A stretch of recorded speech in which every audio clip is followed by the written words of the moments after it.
si l'on veut non pas comprendre de l'intérieur, mais l'expliquer, cette religion, il faut partir du postulat qu'elle est un phénomène humain, une production de l'homme qui obéit à une multitude de déterminismes dont elle n'a pas conscience, et donc l'appréhender de l'extérieur, à partir de ceci, voyez, et pas rester en elle. C'est-à-dire qu'il faut décentrer l'approche théorique et ne pas se fier à la conscience qu'elle a d'elle-même, comme le fait, par exemple, la phénoménologie de Henri de Méry, qui est un philosophe qui a étudié la religion d'un point de vue phénoménologique, qui ne nous éclaire pas sur la religion et ne fait que refléter la lumière qu'elle projette sur elle-même et donc l'enferme en elle. Car cette conscience religieuse de soi est une conscience mystifiée et qui verse dans un cercle vicieux, disons, ou une pétition de principe, que je résume de la manière suivante. Elle pose, sur la base d'un acte de foi, une transcendance divine dont elle affirme ensuite qu'elle en provient. Voyez, refusant donc a priori, sans le moindre argument, tout enracinement terrestre comme toute contestation rationnelle. Pétition de principe. Or, il faut partir de la thèse inverse, formulée d'abord par Feuerbach au XIXe siècle, et puis reprise ensuite par Marx, à savoir, et c'est une phrase qui est très connue, mais elle me paraît alors essentielle sur le plan à la fois ontologique et méthodologique, ce n'est pas la religion qui fait l'homme, mais l'homme qui fait la religion. Dire cela, et indépendamment de toute perspective normative, c'est d'emblée la critiquer. Alors, non pas au sens d'une critique normative comme celle des philosophes des Lumières du XVIIIe siècle, que la religion, avec ses valeurs propres, pourrait rejeter, voire l'islam d'aujourd'hui, si on prend une norme externe inhérente à la religion pour juger des religions, celles-ci peuvent vous contester dans le point de vue normatif que vous avez sur elles. Mais il faut simplement la critiquer au sens d'une critique qui coïncide avec l'explication elle-même. Elle coïncide avec l'explication, apportant des preuves empiriques, et qui est l'effet strictement immanent de cette approche. Vous voyez, la critique va consister dans la conséquence qu'on peut en tirer sur la religion dès lors qu'on l'explique comme un phénomène humain. En déconstruisant le phénomène religieux, considéré comme un phénomène positif au sens empirique, si vous préférez, à partir de l'expérience, et Hume l'avait déjà tenté dans son histoire naturelle de la religion.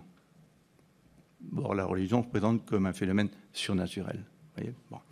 Eh bien, on détruit, quand on se situe dans cette perspective immanente, on détruit intellectuellement, sans jugement de valeur surajouté, la conscience essentielle que le phénomène religieux a de lui-même d'être une réalité purement surnaturelle. Je parle de la foi qui est à sa base, parce que la religion ne se réduit pas, bien entendu, à une foi. Et du coup, ce phénomène, on le résout, vous voyez, au sens de on le dissout dans l'immanence terrestre, et ce, sans reste. Il ne reste plus rien. Il reste un phénomène humain. Voyez, et c'était déjà, je répète, la thèse de Hume, et quelqu'un comme Michel Malherbe de la fac de Nantes, dans un livre remarquable sur Hume, l'a affirmé avec beaucoup de vigueur. Deuxième point. Plusieurs approches s'offrent à nous ici, issues des grands penseurs des 19e et 20e siècles, diverses, vous verrez, mais complémentaires, et qui toutes montrent à chaque fois une part spécifique de l'humain qui s'exprime dans la religion et la nourrit à son insu. Alors, je vais les évoquer brièvement, et je m'inspire du dernier livre que j'ai écrit sur la religion, Critique de la religion, avec un sous-titre clivant. Mais voilà, c'est comme ça. Ça s'appelle une imposture morale, intellectuelle et politique. Dommage qu'on n'ait pas l'occasion de débattre du concept d'imposture. D'abord, il y a, je dirais, Feuerbach. Grand théoricien méconnu, qu'on étudie rarement à l'université, qui nous la présente dans l'esprit du christianisme comme une aliénation des aspirations de l'homme dans un monde étranger et fictif, où il croit les réaliser à travers un Dieu qu'il a créé de toutes pièces et auquel il se soumet ensuite. Il crée Dieu et il s'y soumet. Double aliénation, donc. Il y a projection dans un monde imaginaire des perfections qu'il aimerait posséder, comme l'éternité, et ce qu'il adore en Dieu, c'est lui-même, mais idéalisé et déguisé. Et deux, cette projection l'entraîne à se soumettre à ce même Dieu, à se faire la créature obéissante de sa création, en délaissant sa réalisation humaine sur terre, comme lorsqu'il est demandé, par exemple, d'aimer l'homme en Dieu, donc d'aimer ultimement ce dernier, Dieu, en minorant l'amour interhumain, horizontal, ce qui constitue, comme le dit Feuerbach, ce qui consiste à ne pas vraiment aimer l'homme pour lui-même, puisque c'est Dieu qu'on aime à travers l'homme, ou qu'on aime l'homme en Dieu. Tout cela, alors, semble n'indiquer qu'un univers de frustration qui nourrit la religion et se nourrit d'elle, au sens où cet univers de frustration en est la cause. Mais tout autant, et c'est là que les choses se compliquent un peu et qu'il faut être assez nuancé, cette frustration se double d'une satisfaction imaginaire, laquelle, si elle est bien imaginaire, sans correspondance dans ce monde-ci, le seul existant, je vous signale que Feuerbach était matérialiste, n'en demeure pas moins une satisfaction dans l'imaginaire. Et donc réelle à ce niveau, avec ses joies propres. Il y a des chrétiens heureux sur le plan spirituel. Elle n'en est pas pour autant, cette satisfaction, faites attention. Elle n'en est pas pour autant spirituelle au sens où l'affirme la religion. C'est une nourriture humaine qui se trompe sur son statut ontologique, puisqu'elle s'alimente aux désirs humains les plus profonds. Et elle fait de la religion le rêve de l'esprit humain. C'est la formule de Feuerbach, un rêve éveillé, bien entendu, et c'est une formule, je vous signale, qui anticipe Freud, j'en reparlerai à la fin, et dans laquelle, le mot esprit ne désigne aucune entité métaphysique, le rêve de l'esprit humain. Ce n'est pas une entité métaphysique, mais une réalité physiologique, Feuerbach est matérialiste, affectée par la pathologie. Car la croyance religieuse empêche l'homme d'être lui-même et de vivre pleinement sa vie. Et il a une formule, il dit cette chose extraordinaire, elle est misanthrope. La religion est misanthrope, puisque ce que l'homme donne à Dieu, il ne le donne pas à soi, et il faut donc que l'homme s'en émancipe par une prise de conscience, simplement, s'il veut réaliser son individualité et les aspirations qui lui sont inhérentes. Premier auteur. Ensuite, il y a bien entendu Marx, avec en priorité ce très grand texte qui est, selon moi, difficile parfois à comprendre parce qu'il est poétique, théorique, il y a plein de choses dedans. C'est le texte qui s'intitule, c'est l'introduction à la critique de la philosophie du droit de Hegel. Alors, en un sens, il part de Feuerbach, et il reprendrait sa formule de tout à l'heure. Mais il en critique le point de départ de la manière suivante. Ce n'est pas l'homme en général, propos abstrait selon lui. Vous voyez, abstrait où il fait abstraction des conditions concrètes, pas abstrait au sens du vocabulaire, qui produit la religion, mais la société et l'histoire, dont l'homme est lui-même un produit. Et le terme homme, dans ce texte, Marx parle de l'homme, doit être compris dans ce sens concret, social et historique, dont il précisera plus tard la nature dans ses thèses sur Feuerbach, quelques années après, quand il sera devenu sous les partisans d'une conception scientifique et matérialiste de l'histoire, avec cette double implication transitive. Si la religion est une production de l'homme, et que l'homme est un produit de l'histoire, conséquence, alors la religion est un produit de celle-ci. C'est un produit historique. Précisons cette source. Qu'une formule du texte, à mon avis, résume parfaitement, elle est à la base de tout ce qu'il va dire, la religion, dit-il, est l'expression de la détresse réelle de l'homme. Elle est l'expression de la détresse réelle de l'homme. Alors, entendons. Non de sa détresse métaphysique, oui, face à la condition humaine et à la mort. Alors, je le dis tout de suite, source à laquelle Marx a toujours été insensible, c'était un athée tranquille, comme je le dis, et c'est peut-être une limite à son explication. On peut prendre du recul, même quand on admire un auteur comme Marx. Mais, donc, cette détresse, c'est celle qui est liée à son malheur, aux contradictions sociales, économiques et politiques qu'il rencontre sur Terre, et donc à ce que j'appellerais tout simplement son aliénation multiple. L'homme ne se réalise pas sur Terre, il devient étranger à lui-même. Alors, la nature de la religion apparaît alors clairement en liaison avec cette origine, il faut bien dire prosaïque, qui n'a rien à voir avec un quelconque désir d'absolu. Je rencontre souvent des gens, y compris récemment dans une conférence, un anthropologue qui me disait « mais la religion fait partie de l'essence de l'homme ». C'est pas ce que dit Marx, c'est pas ce qu'il pense. Si vous voulez, Bon, il a peut-être tort, mais c'est pas ce qu'il pense. Et puis, si ça faisait partie de l'essence de l'homme, je serais croyant. Ce n'est pas le cas. Une essence, elle est universelle par définition. Donc, ce n'est pas un désir d'absolu, qui serait donc universel s'il était avéré. Elle constitue, non, une compensation, vous voyez, à cette situation particulière, empirique, dont j'ai parlé, le malheur. L'homme croyant trouver dans la promesse d'un au-delà, comme chez Feuerbach ici, les satisfactions qu'il ne connaît pas ici-bas, il y trouve alors un bonheur imaginaire, qui fonctionne comme un opium. Vous connaissez la fameuse formule, la religion est l'opium du peuple. Mais attention, ne faites pas d'erreur. Non un opium qu'on lui imposerait de l'extérieur, par des prêtres malveillants, vous voyez, mais qu'il se donne à lui-même spontanément, quoique non librement. Ce n'est que dans un second temps que les prêtres vont reprendre à leur compte cet opium et le diffuser auprès du peuple. On est bien sous couvert d'illusions religieuses parfaitement spiritualistes, bien entendu, dont le concret est l'immanence de satisfaction humaine de substitution provoquées par sa situation sur Terre et qui ont le statut, tout simplement, d'une nourriture terrestre. C'est le thème de nos rencontres, inconscientes, bien entendu, et non le statut d'un accès réel à un autre monde, qui, lui, serait métaphysique, métaterrestre, avec un petit tiret.